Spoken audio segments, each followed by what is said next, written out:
PA is equal to partial pressure of vapor liquid. Partial pressure of volatile liquid.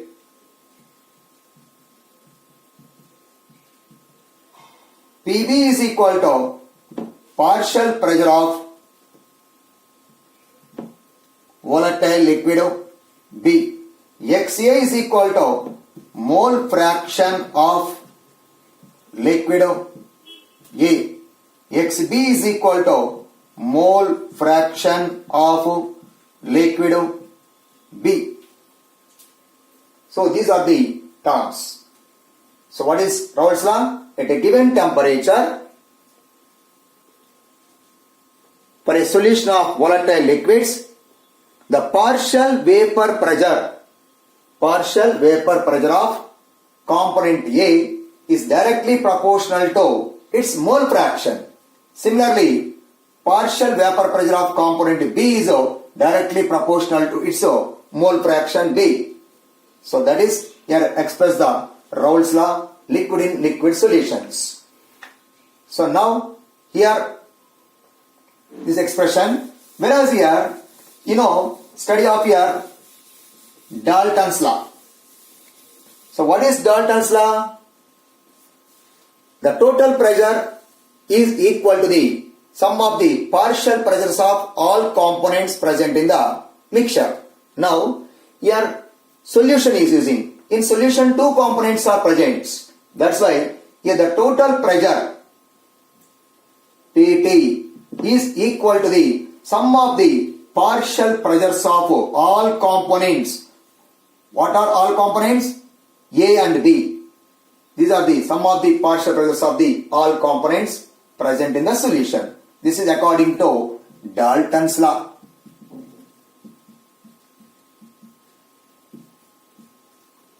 Then here substitute the values. PT is equals, what is PA? P0 A into XA. What is PB? P0 B into XB. This is expression for total pressure. But XA plus XB is equal to 1. What is XA and XB? Mole fraction of all components present in the solution. So the mole fraction of all components present in the solution always equal to unity. That's why XA plus XB is equal to taken as 1. From this expression, what is XA?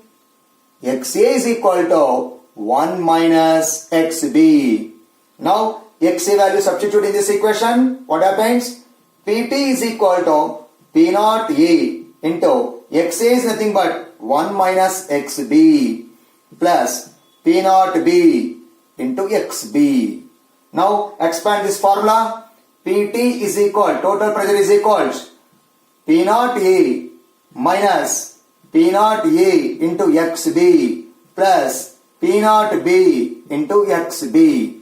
Now write about here P0 A plus, which is common here? XB is common. Remaining is here P0 B minus P0 A. This is becomes equal to the total pressure of liquid solutions express the formula.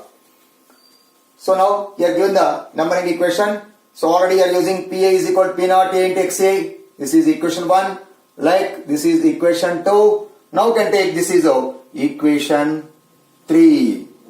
So the total pressure is equal to partial pressure of the component A plus XB into P0 B minus P0 A. So this is the expression of the equation 3rd. So from this equation, from 3rd equation, to observe here some of the points. So what are the points are observed here? Listen here.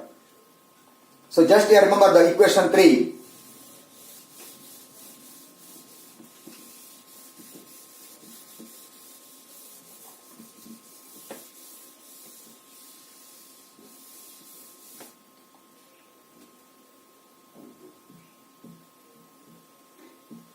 Observed points.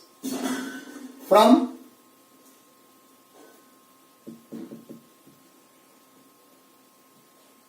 third equation. What are observed points here? The first point is about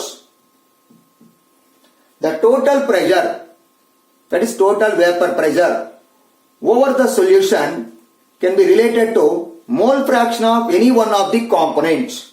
You observe here, the total pressure over the solution is equal to mole fraction of any one of the component, that is we are using XB. Why? Because here written as XA is equal to 1 minus XB. Because of XA plus XB is equal to 1 from this equation.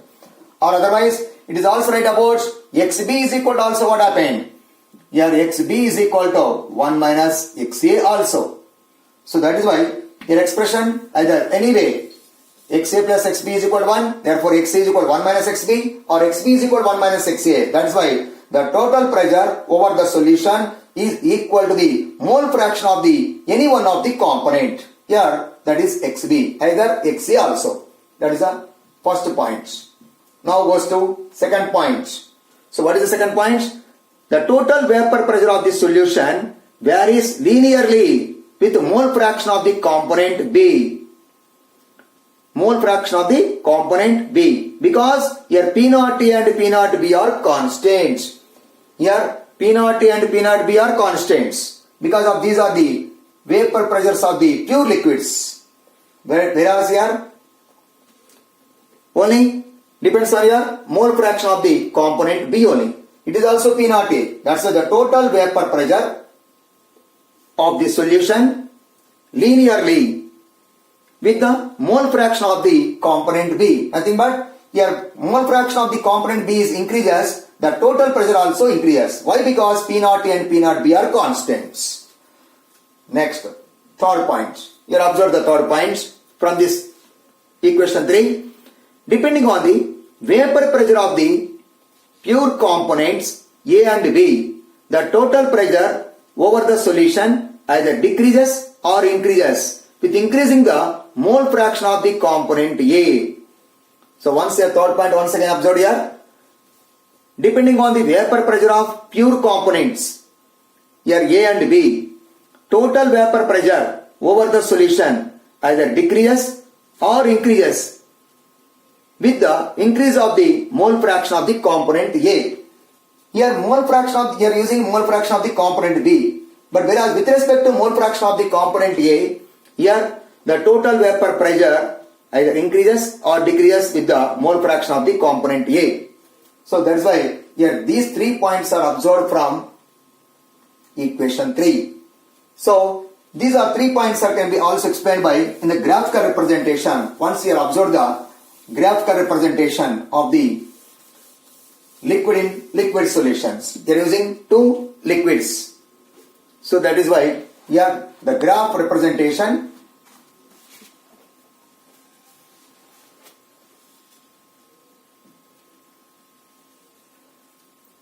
here vapor pressure. This side also vapor pressure. Now can taken as mole fraction. Here XA and XB values. XA is equal to 1, XB is equal to 0. Here XA is equal to 0, XB is equal to 1. You observe here the sum of the mole fraction of the components unit. Mole fraction of the unit, sum of the mole fraction of the components 1 unit. Now here the graph is observed here.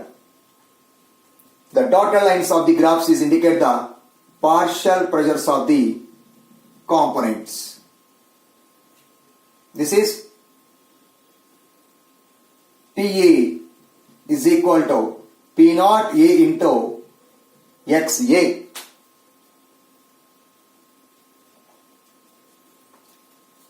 This is one more curve.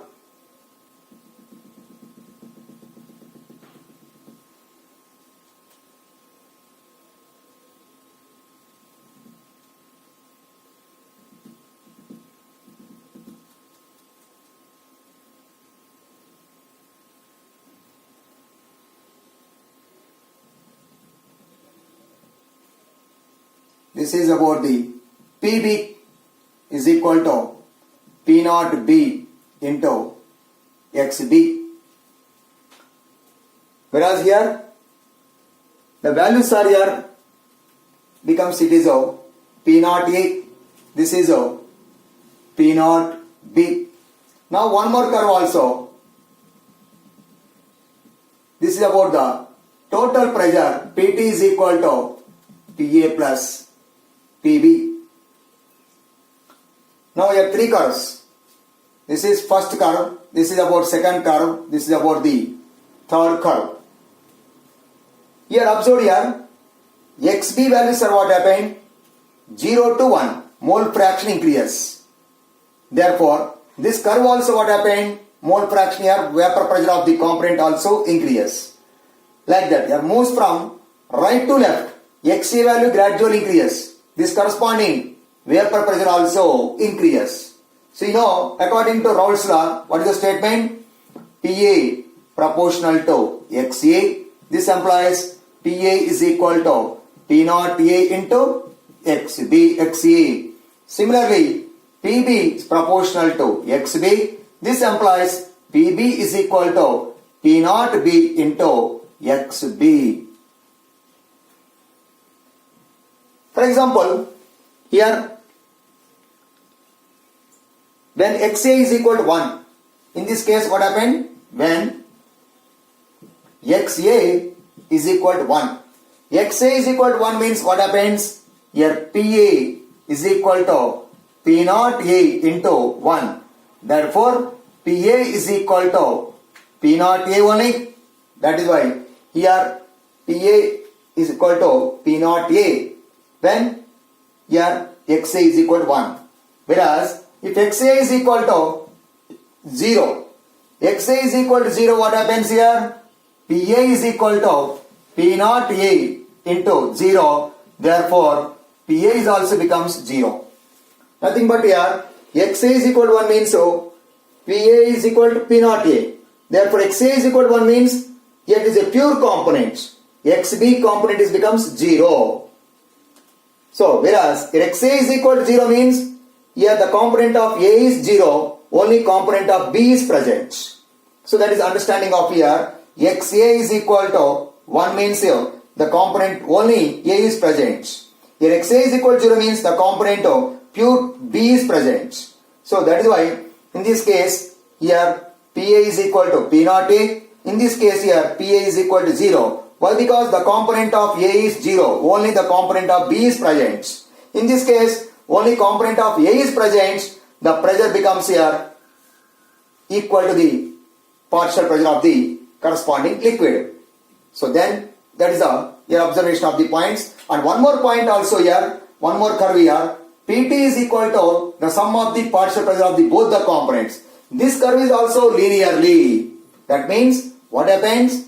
Here also, here one of the P naught A value is a lower value compared to P naught B. Because in a solution consisting of the two liquids, one is a less volatile liquid, one more is a more volatile liquid. In this case, to assume here liquid A, that is here A liquid is less vapor pressure than B liquid. That is here P naught A is low vapor pressure than P naught B. That is understanding here. On the basis it assumes the P naught value is a low value, but P naught B is high value. Here also what happened? Increasing the mole fraction, the total pressure also increases.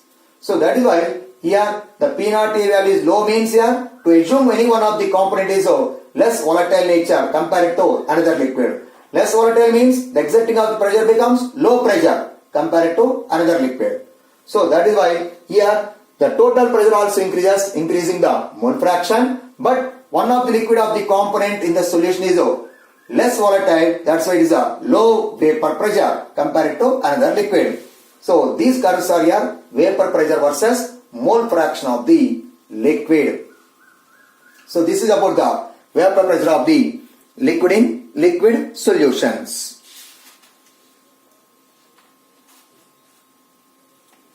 So now these are only vapor pressure of the liquid in liquid solutions. Here these liquids are exits in the vapor phase also. Then these vapor phases of the liquids also exiting of the pressure. That is why how to calculate the mole fractions of the vapor phase of the liquids. So now your vapor phase of the liquids, we are using Ya and Yb. These are the mole fractions of components in the vapor phase.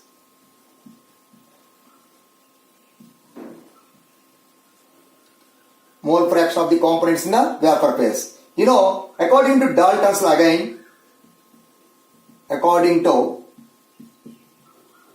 Dalton's law, partial pressure is equal to mole fraction into total pressure. This is one of the relationship between partial pressure and total pressure. Here the partial pressure of the gases. That's why here also partial mole fractions of the components in the vapor phase, nothing but in gaseous phase. Then here using of the formula right about here, partial pressure of the component A is equal to mole fraction of the component Ya into total pressure. Similarly, Pb is also equal to Yb into using the formula Pt. So these are the partial pressures as well as mole fractions of the component in the vapor phase. From this formula to write about Ya is equal to Pa by Pt. Similarly, Yb is equal to Pb by Pt. Therefore, here Ya is equal to, Pa is nothing but P naught A into Xa according to Raoult's law by Pt. Pt is nothing but Pa plus Pb. Similarly, here Yb is also equal to P naught B into Xb divided by again Pa plus Pb. So these are the expressions are using for the calculations of the mole fraction of the components in the vapor phase also. So here the pressures as well as mole fractions are relationship in the liquid phase as well as in the vapor phases. So earlier to find the mole fractions of Xa and Xb are in the liquid phases, whereas Ya and Yb are in the vapor phases. So that is why, so here to find out the mole fraction of the components in the vapor phase using these formulas. So that is about the vapor pressure of the liquid in liquid solutions. So here by using these formulas to calculate the mole fractions of the liquid phases as well as in vapor phases also. So here study of one of the formula and briefly to write about the all simplified formulas according to here Raoult's law. First formula is about here Pa is equal to P naught A into Xa, and next formula total pressure is equal to Pa plus Pb, and similarly Pb is also equal to P naught B into Xb, and the total pressure here Pt is equal to also we express the formula is P naught A plus Xb into P naught B minus P naught A. This is one more formula, and next one more formula is about here learn about the vapor pressure in liquid solutions. Here mole fraction of the components in the vapor phase Pa by Pt is nothing but P naught A into Xa by Pa plus Pb, and similarly mole fraction of the component here Yb is equal to here Pb by Pt, that is equal to P naught B into Xb by Pa plus Pb. So these are the formulas here learn about the vapor pressure of liquid in liquid solutions. Then by using these formulas can be numericals also can be done. So and as well as here one more learn in this topic here vapor pressure of the liquid versus temperature relationship formula. Vapor pressure of the liquid and temperature relationship of the equation, that is called Clausius-Clapeyron equation. That is representation is log P2 by P1 is equal to delta H in vaporization divided by 2.303 into R into 1 by T1 minus 1 by T2. So this is about learn about the formulas in this today topic.